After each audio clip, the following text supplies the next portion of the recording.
Merci, merci, merci.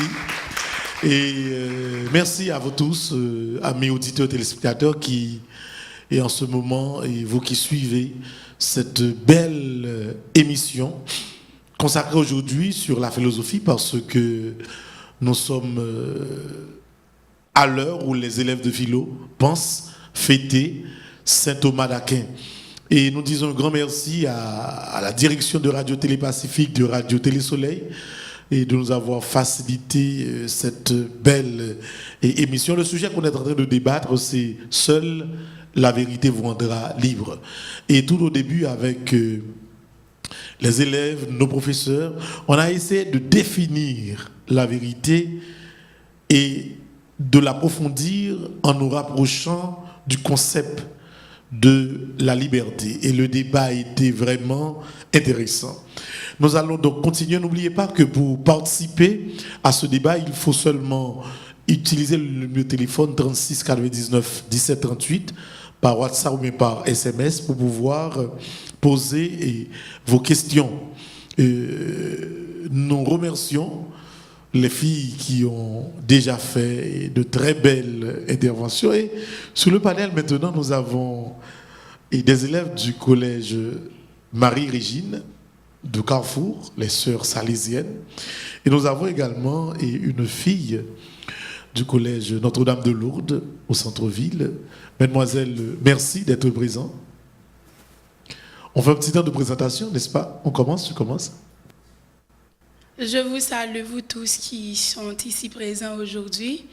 Et je ne saurais commencer par la présentation sans remercier l'archidiocèse de Port-au-Prince pour cette initiative, car nous, les jeunes, nous avons besoin d'initiatives pouvant nous lancer vers le progrès, vers la sagesse. Et c'est une des initiatives qui y contribue. Je réponds au nom de Dorivage Telly, élève de philo au collège Marie-Régine à Carrefour des Sœurs Salésiennes. Et c'est une fierté pour moi de parler de la philosophie, de parler de cette thématique qui s'adhère à la philosophie, parce que la philosophie nous aide à nous extérioriser des mondes et des opinions du monde sensible pour nous lancer dans le monde de l'intellect, le monde intelligible. Donc, merci encore une fois à vous. Merci. Vous passez le micro. Bonjour, chers téléspectateurs, téléspectatrices. Je suis Lussor Joseph, élève de philo des Sœurs Salésiennes, Collège Marie-Régine, et j'ai 18 ans et quelques petites poussières. Bonjour, téléspectateurs et téléspectatrices. Je me présente, je m'appelle Britney Jackson Moïse. Je suis au nouveau secondaire 4 à l'institution Notre-Dame de Lourdes et j'ai 16 ans. 16 ans, seulement 16 ans. Oui, seulement 16 ans. Donc, mademoiselle, nous allons tout d'abord, tout à l'heure, avoir une intervention sur le sujet que vous sans doute vous avez été hier pour le concours, n'est-ce pas, ma fille, non? Oui, mon père. D'accord, mais et comment vous avez trouvé le concours de philosophie hier? J'ai aimé parce que c'est la philosophie, mais concernant le thématique, bien que j'ai bien débattu là-dessus, selon moi, bien sûr, donc j'ai pas trop aimé la façon dont on a lancé ça. Ça a été beaucoup trop général, mais j'ai pu puiser de ce que j'ai appris en classe et selon les recherches que j'ai effectuées pour pouvoir débattre là-dessus. Est-ce que vous attendiez à un autre sujet? Est-ce que tu t'attendais à un autre sujet? Je m'attendais à un sujet qui allait sortir de ce sujet que vous avez donné. Très bien. Donc, vous serez la gagnante. Je l'espère bien. Oui, merci. Donc, nous allons continuer. Et de votre place étant, vous allez participer, écouter d'abord le professeur et pourquoi pas réagir sur l'intervention. Professeur Mackinson, vous avez la parole. Ce n'est pas nécessaire de vous introduire puisque, à maintes reprises, professeur Emmanuel a essayé de lier son intervention avec la tienne. Donc, nous vous écoutons. Merci. Donc, pour commencer, je tiens d'abord à féliciter Télé Pacifique et Télé Soleil pour cette initiative qui donne aux jeunes ce qu'on appelle un champ d'expression leur permettant de dire ce qu'ils pensent et réagir sur certaines réalités socio-culturelles. Donc, si on me demande si je suis philosophe ou pas, donc je répondrai tout simplement ni peu ni moins.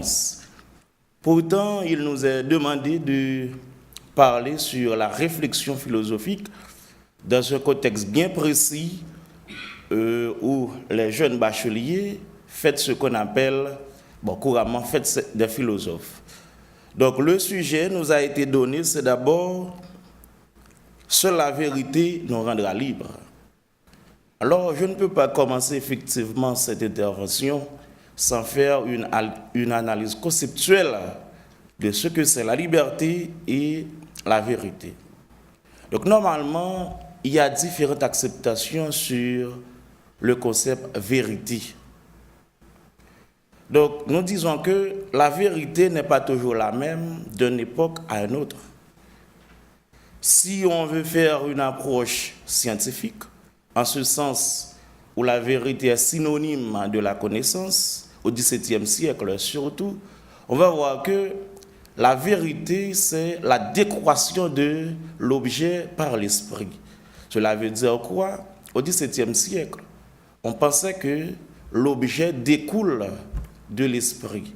Pourtant, au XVIIIe siècle, on va comprendre que l'objet existe indépendamment de l'esprit et l'esprit ne fait qu'appréhender l'objet. En ce sens, on peut dire que 17e, 18e siècle, on a compris la vérité comme étant synonyme de connaissance. À propos de la liberté, donc je vous ai dit, je fais d'abord une analyse conceptuelle et ensuite essayant de lier la vérité et la liberté. Donc la liberté se définit comme étant le pouvoir d'agir par soi-même sans l'intervention étrangère. Mais cette acceptation n'est pas définitive parce que, dépendamment du champ où vous appréciez le concept liberté. Par exemple, donc, le professeur a cité Montesquieu dans son texte de l'Esprit des lois, qui a fait une classification de liberté où il a parlé de liberté philosophique qui consiste dans l'exercice de la volonté du sujet et la liberté politique qui est une opportunité qui nous est offerte de faire ce que la loi nous prescrit. Donc, en ce sens, on peut dire que si on prétend définir la liberté comme étant l'exercice de la volonté du sujet, c'est-à-dire quitter mon nom fait salver, pourtant, il y a un ensemble de lois, il y a un ensemble de principes, tant sur le plan moral, religieux et juridique, qui régissent la société. Est-ce que effectivement, on peut laisser l'individu ou le sujet faire ce que bon lui semble? C'est à ce propos qu'on va vite comprendre que la liberté consiste donc à faire ce que la loi nous permet. Parce qu'il n'existe pas de société sans normes, il n'existe pas de société sans principes. Quand on vit en accord avec les principes, c'est à ce propos qu'on considère effectivement qu'on est libre. Donc maintenant, comment établir ce lien entre liberté et vérité? Donc d'une manière générale, on dit que la vérité, c'est la correspondance entre une proposition et la réalité. Cela veut dire quoi? Vérité, c'est rapport qui gagne entre ça et mon dit avec réalité, avec des faits. Le fait, c'est ce qui apparaît, ce que la réalité donne. Donc, ce que j'aime beaucoup, pour moi, il y a une sorte d'hypocrisie. Est-ce qu'on peut parler de la vérité ou d'une vérité? Donc, si j'étais à la place du pape, désolé, je mettrais tout simplement seule une vérité nous rendra libres. Parce qu'il n'est pas permis à l'homme d'atteindre un tel aspect, la vérité. Il y a un ensemble de vérités qu'on peut dire qui sont humaines. Est-ce que vous êtes là avec moi? Donc nous disons que, parlant de la vérité à la liberté. Donc, Voltaire disait que l'homme est plus proche du mensonge que la vérité. Vous pouvez comprendre bien que, au besoin, on bagaille dans même, on peut imaginer qui parole pour ban moins, pour venir joindre moins, pour convaincre moins, pour joindre ça, on chercher. Monsieur a remis demoiselle là, la regardé qui discours qui convaincant, essayant de rapprocher le ciel et la terre pour essayer de convaincre la personne. On dirait que l'homme, le mensonge est inhérent à l'homme, pourtant on parle de la vérité. Est-ce une contradiction? Non. Je ne sais pas trop. Tout simplement, je tiens à vous dire que même si certains auteurs pensent que le mensonge est inhérent à l'homme, mais je ne vais pas vous encourager effectivement à vivre dans le mensonge. Parce que je me sens bien quand je suis en accord avec la réalité. Donc en passant, je dois vous dire effectivement, avant d'approfondir, donc je suis désolé pour le révérend père qui attend une approche plus ou moins religieuse, parlant de la vérité de Dieu. Bon, espérons que nous ne sommes pas des religieux, mais soi-disant philosophes. Oui, voilà. Donc, on est libre, effectivement, quand on est en accord avec la réalité. Voilà pourquoi, si on veut faire une approche religieuse, on voit que on comprend la religion comme étant un système de régulation sociale qui établit un ensemble de lois donc, auxquelles le chrétien ne doit pas désobéir. Donc effectivement, ensemble de lois sayo, chrétien pour le mettre en harmonie avec loi sayo, c'est à ce propos religieusement libre. Le saoudi n'est pas tombé dans le péché. Ça veut dire qu'ils vivent en accord avec la réalité religieuse là. Il en est de même pour la politique. Il y a un ensemble de lois prescrites. Eh bien, politiquement, la personne est libre quand elle se met en rapport avec l'ensemble des lois établies. Et sur le plan moral, donc, on demande à la personne de faire appel à sa conscience. Donc, effectivement, si on veut actualiser ça dans la société, une personne ne peut pas être libre sans sa conscience.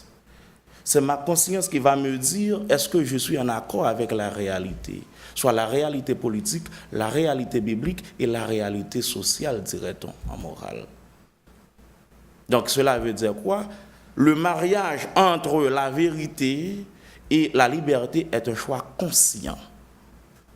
Parce que pour ceux et celles qui possèdent ce qu'on appelle la dialectique, l'art de bien raisonner, donc ça peut arriver qu'on n'arrive pas à distinguer le mensonge de la vérité. Donc si vous n'êtes pas consciente de vous-même, donc ça peut arriver, le mensonge prend la place de la vérité. Ça implique un choix conscient. Voilà pourquoi hier, dans une intervention sur la question de la philosophie avec les élèves de la philo, on a posé cette problématique. Donc, quel est l'impact de la réflexion philosophique sur les jeunes? D'abord, être philosophe implique un choix conscient et ensuite prendre un recul face au réel.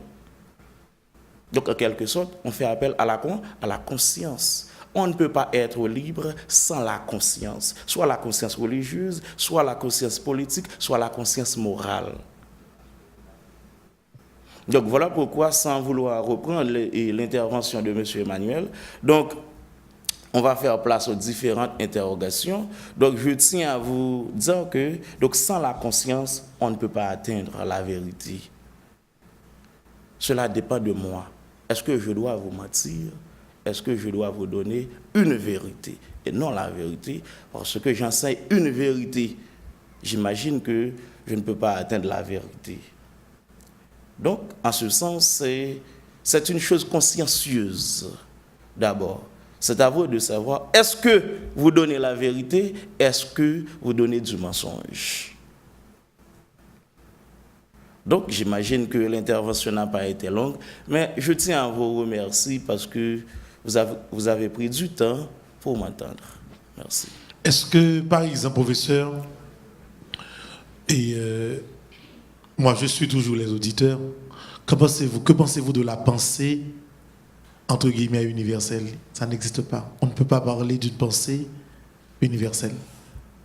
Si on pense qu'il y a une pensée universelle, c'est-à-dire des idées que tout le monde, de génération en génération, ont toujours admis et accepté comme une pensée vérité de tout temps. Parlant du... Je vous ai déjà parlé du XVIIe, XVIIIe siècle. Avant le XVIIe siècle, on pensait que la vérité était permanente, faisant approche de la vérité qui était synonyme de connaissance. Mais rappelez-vous bien qu'avec le système héliocentrisme de Galilée, ce n'est pas le Soleil qui tourne autour de la Terre, mais c'est la Terre qui tourne autour du Soleil. On a pu constater que la vérité est vraie tant qu'elle ne soit pas détournée par une autre vérité. Et quand on parle d'idée universelle, on tombe directement dans l'objectivité. Donc pourtant, l'objectivité part toujours d'une personne. C'est l'idéologie, la pensée d'une personne qu'on tend à généraliser. N'est-ce pas une subjectivité dans l'universalité? Qu'est-ce que vous répondez à Jésus qui se déclare « Je suis le chemin, la vérité et la vie » Bon, là, je dois me référer dans le contexte de Thomas d'Aquin, foi et raison. Donc normalement, on disait que la foi dépasse la raison. Parce que, bon, vous savez mieux que moi que la foi est dogmatique. La foi est dogmatique, c'est oui, amen.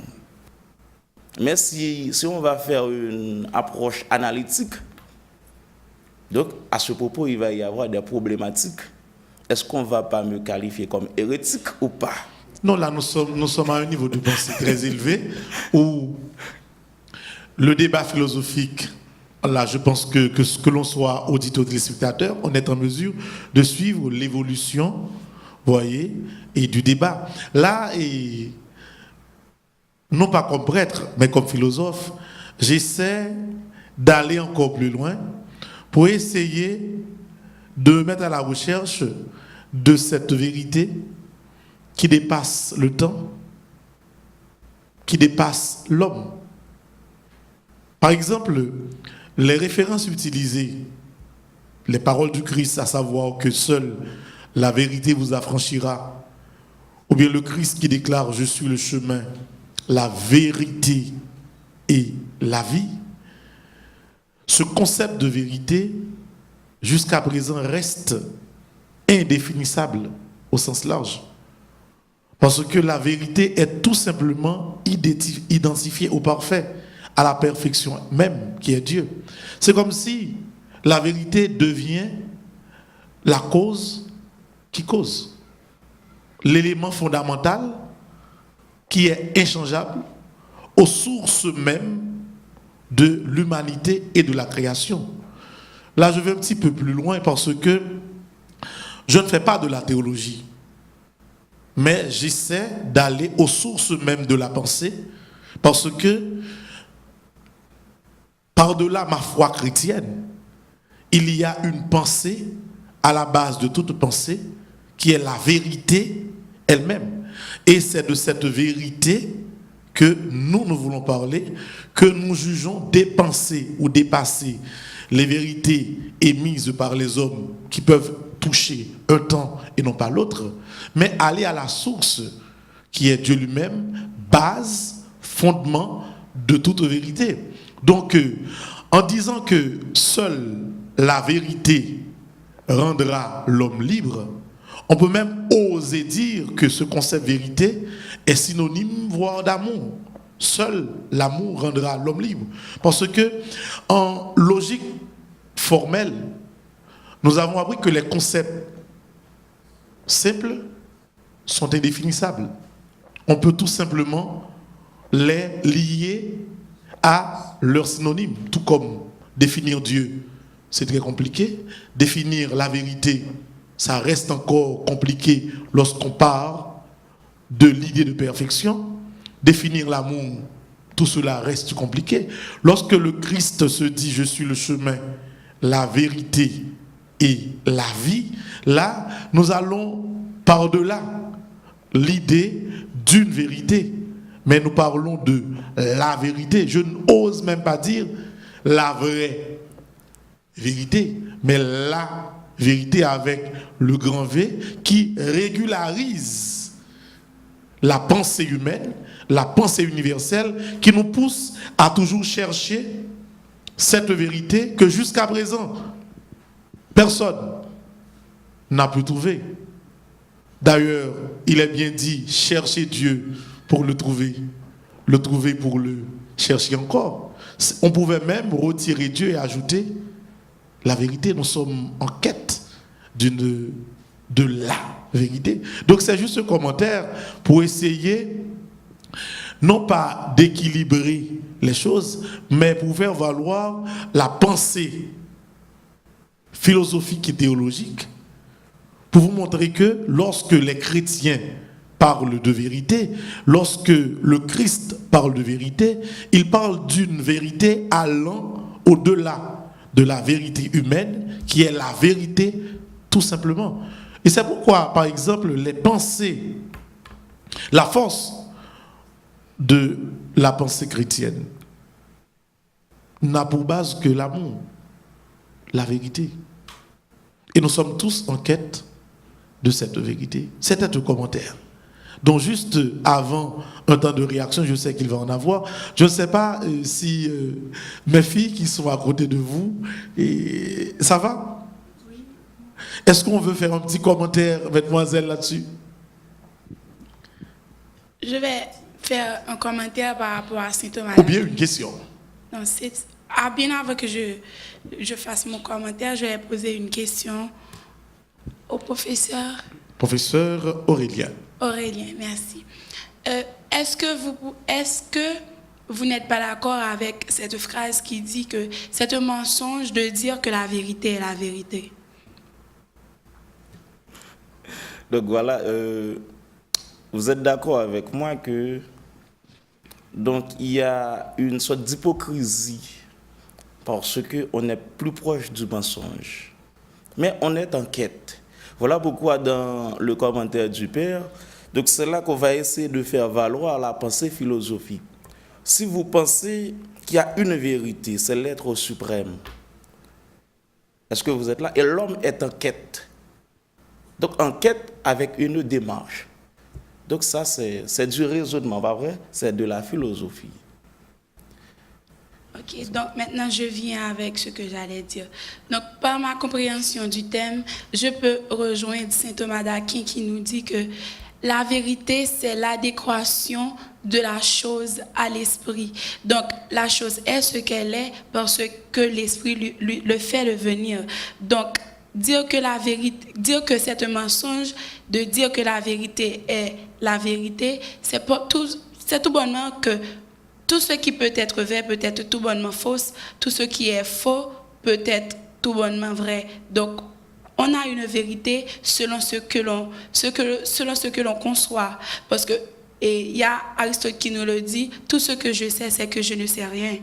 Donc, il se peut bien que je ne sais pas quelque chose, mais il se peut bien que je dise que cette chose pour moi, c'est la vérité, mais pour cette fille, c'est pas la vérité. Pour ce qui est un mensonge pour moi, pour elle, c'est un mensonge. C'est une vérité. On peut prendre l'exemple d'une toile qui a un point noir, une toile blanche, donc on a dessiné un point noir.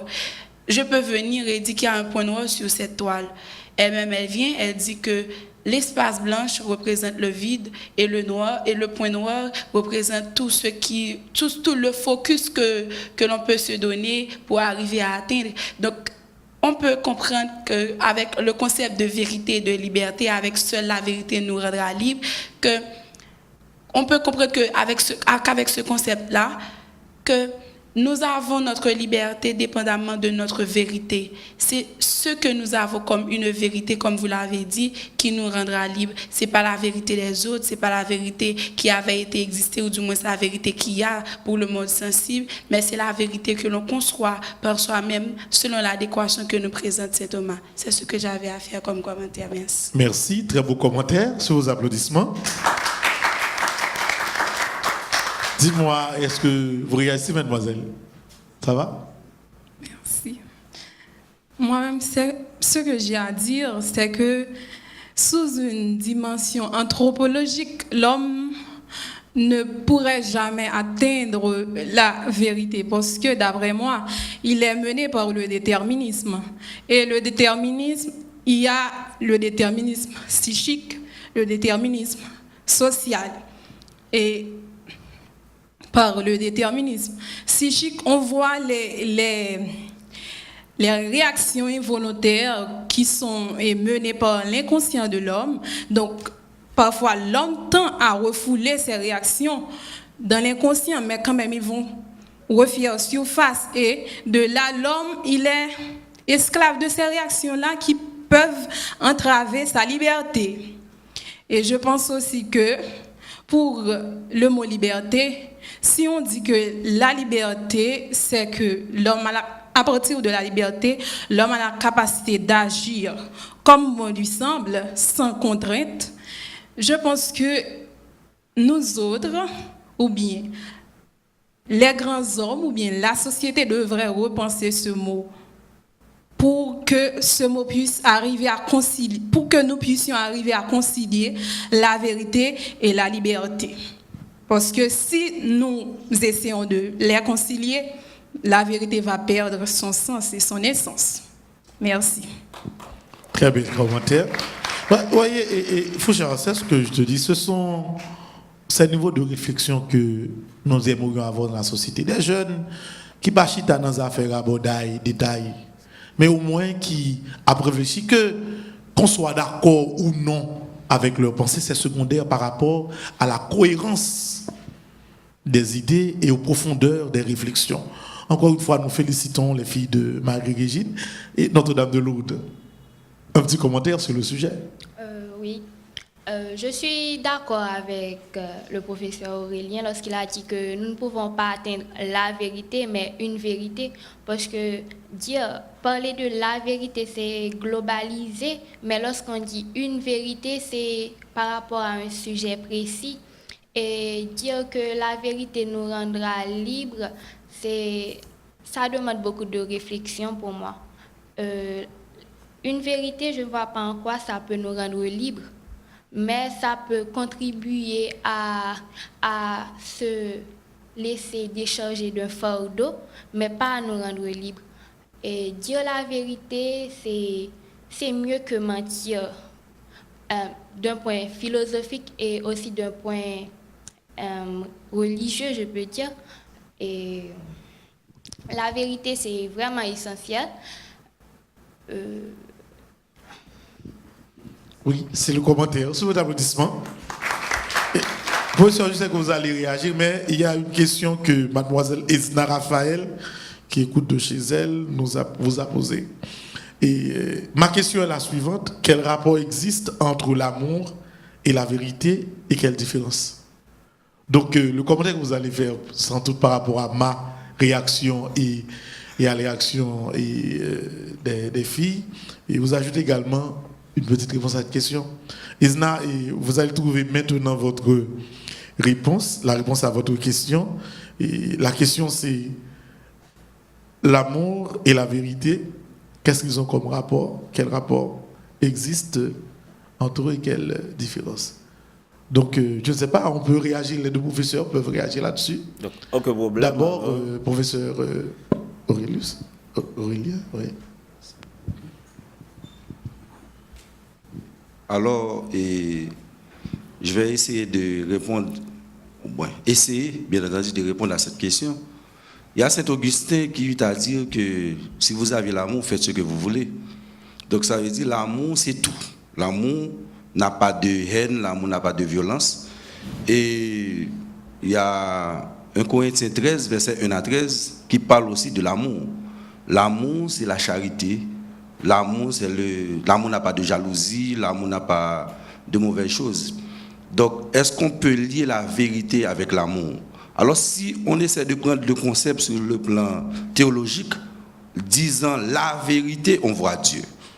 Donc, Dieu peut nous rendre libres. C'est-à-dire, accéder à la religion ou accepter Dieu peut nous rendre libres. Mais sur le plan philosophique, généralement, le Dieu philosophique n'est pas le Dieu chrétien. Le Dieu philosophique est plutôt un Dieu rationnel, Comme dit Voltaire, s'il n'existait pas, il faudrait l'inventer. Et c'est un Dieu moteur, comme dit Aristote, c'est lui qui meut le monde, qui fait bouger le monde, qui fait avancer le monde. C'est l'intellect, comme dit Platon, c'est l'intellectuel, c'est la pensée, c'est l'idée. Et je pourrais prendre autant de philosophes pour montrer que Dieu est pas quelque chose. Par exemple, Saint Augustin, il t'a dit que l'essence de Dieu se confond avec sa substance. Il dit l'existence de Dieu, c'est l'addition de substance plus essence. L'essence, bon, déjà Dieu est Dieu. Puisqu'il est Dieu sur le plan chrétien, c'est lui qui a créé le monde. Donc la vérité lui appartient. Mais sur le plan philosophique, nous mettrons en doute cette question de la vérité. La vérité n'est pas humaine. La vérité, pour nous philosophes, n'existe pas. Parler de la vérité, c'est accorder la chance à quelqu'un de posséder tout le savoir. Or, posséder le savoir, la totalité du savoir, même Aristote l'a dit, il faut avoir, c'est dans la mesure du possible. C'est pour montrer que c'est impossible de posséder la totalité du savoir. Dire que la vérité nous rend libres, ou faire référence à ce que Dieu soit la liberté, pour nous philosophes, c'est très problématique. Et c'est dommage, je dirais à mademoiselle, que l'amour est beaucoup plus fort que la vérité. Alors que, pas la vérité sur le plan théologique, mais la vérité humaine. Parce que l'amour est au-dessus de tout. Comme dit Saint Augustin, si vous possédez l'amour, si vous avez l'amour, vous pouvez faire ce que vous voulez. Car tout ce que vous allez faire va être bon, va être conforme à la réalité, conforme à l'humanité, conforme, et je dirais même à Dieu. Merci. Donc, je tiens à vous dire qu'il y a un problème qui se pose dans la décantation des concepts. C'est dépendamment du champ. Monsieur Emmanuel l'a déjà mentionné. En théologie, ça a un sens, et en philosophie, ça a un sens. En philosophie, on ne parle pas d'évidence. Il n'y a pas de vérité vraie, véridiquement vraie, si vous me permettez. Il n'y a pas d'évidence. Donc, quand on dit l'amour en termes de connaissance, c'est la recherche. Pourtant, en théologie, c'est autre chose. Donc, est-ce que je dois répondre du côté philosophique ou du côté théologique? Non. C'est ça le problème. Donc, j'imagine que M. Emmanuel a déjà élaboré. Avant d'aller plus loin, nous avons d'autres jeunes qui sont avec nous, avec un très beau maillot de couleur verte. Ils n'auront pas peut-être le temps de venir directement et sur le panel. Je vais profiter de cet espace pour le saluer et leur demander de se présenter. Vous allez bien? Et salut à tous les téléspectateurs et salut avec nous-mêmes qui là. Non pas moi c'est Saint-Fleur Wesley, moi sorti dans l'institution mixte de Sopudep à Mont-Nazar et c'est plus qu'un plaisir pour moi-même, pour moi là aujourd'hui pour essayer de partager l'idée ça pour nous si nous capables de joindre la vérité cap aider que nous trouver liberté que nous cherchons. Merci. Bonjour à tous les téléspectateurs et toutes les téléspectatrices. Alors, je m'estime heureux d'être ici dans l'optique de faire, un partage de connaissances parce que de faire un partage de connaissances parce que lorsqu'il s'agit de connaissances, on peut dire que toutes les personnes sont incluses. Donc, je me présente, je suis Sévère John Kelly, élève de philo et de l'institution mixte de Sopudep. Donc, c'est un plaisir pour moi d'être ici. Merci. Bonjour à tous les téléspectateurs et téléspectatrices. On me nomme Bien-Aimée Berland, j'ai 19 ans. Je suis en philo à l'école de l'institution mixte de Sopudep. Aujourd'hui, c'est une immense joie d'être ici, là avec vous, en train de débattre un tel sujet Vraiment, je suis très émue par rapport aux grandes idées, par rapport aux grandes connaissances qui se dégagent en ce moment. Merci. Bonjour à tous. On me nomme Bataille Jean-Drac. Je suis à l'école de Sopidep, 6 à Mont-Lazare. Je suis très heureux d'être ici pour partager ce sujet. Alors, je m'estime heureux d'avoir été choisi par mon école et j'espère que ce sujet qu'on est en train de parler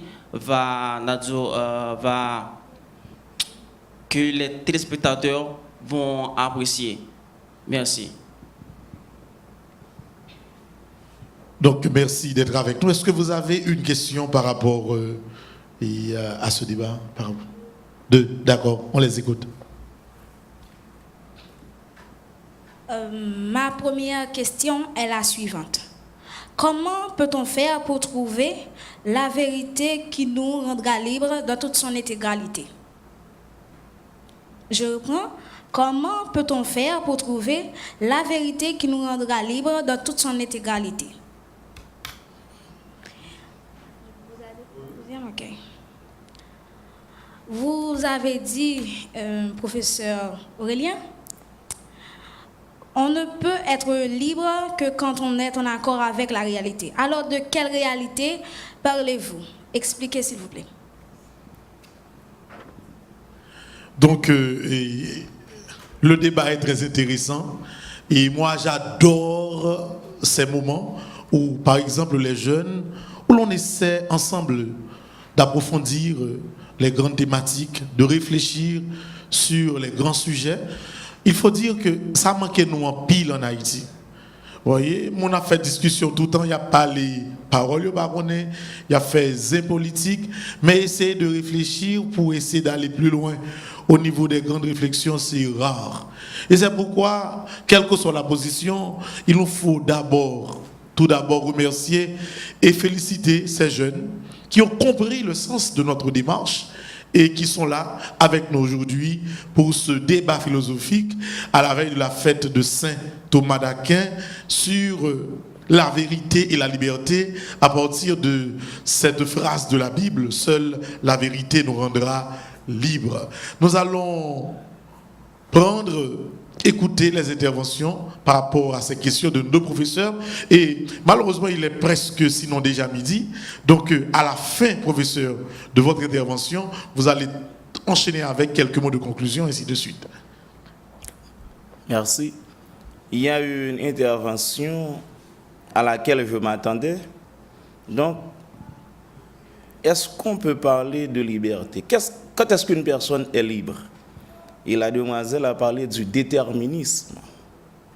Donc, normalement, le déterminisme, on dirait tout a été dit.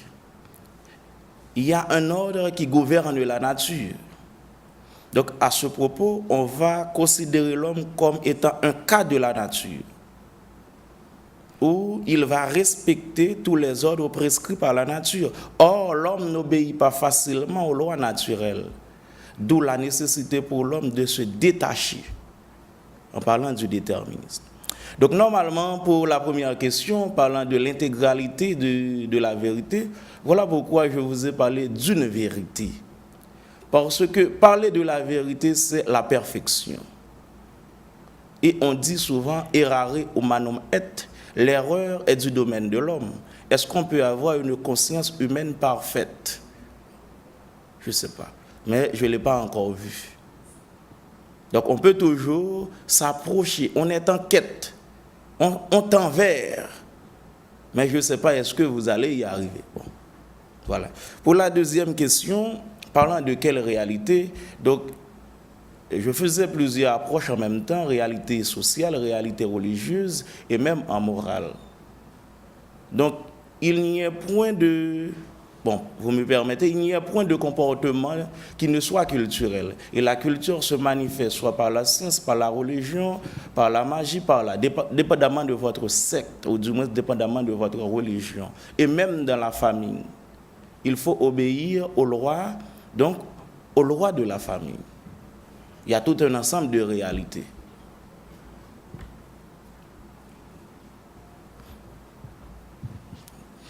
Donc, je sais que les portes ne font que s'ouvrir pour ce beau débat, mais il nous faut penser temporairement à une conclusion pour aujourd'hui. Et les derniers mots, professeur, les conseils à donner, si possible, aux élèves de philo qui nous écoutent, qui nous regardent maintenant et qui peut-être auront à regarder encore cette émission qui sera rediffusée au cours de la semaine.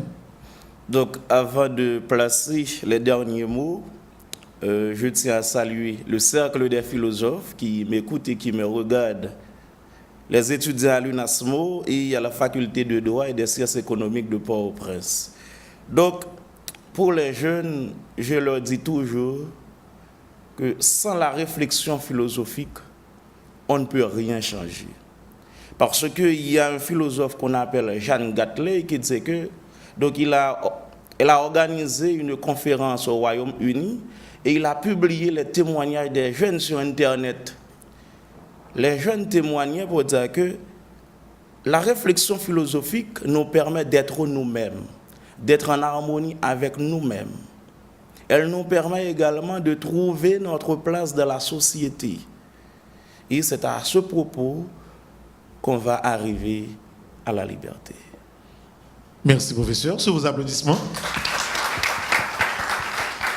Professeur Emmanuel Dieu-Juste, Bon, oui. vos derniers commentaires et votre conclusion. Oui. Alors, merci pour l'invitation. Ça fait une troisième invitation. Et ceci dit, si on nous invite 3 fois, c'est parce que tout simplement, on a été à la hauteur. Et nous espérons une fois de plus être invités par l'archidiocèse de Port-au-Prince et surtout par Table Pacifique.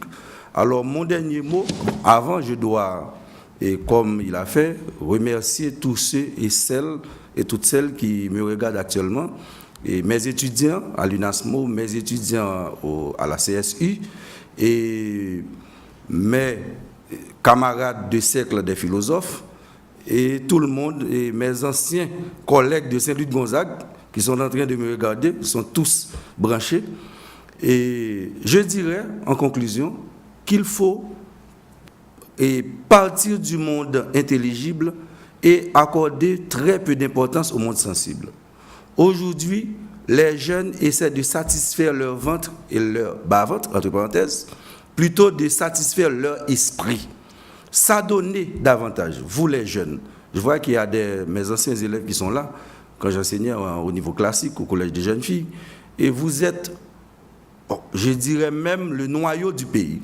Alors, si vous accordez la place au rabodaille, à la nourriture uniquement, ou aux choses matérielles, vous perdez votre temps.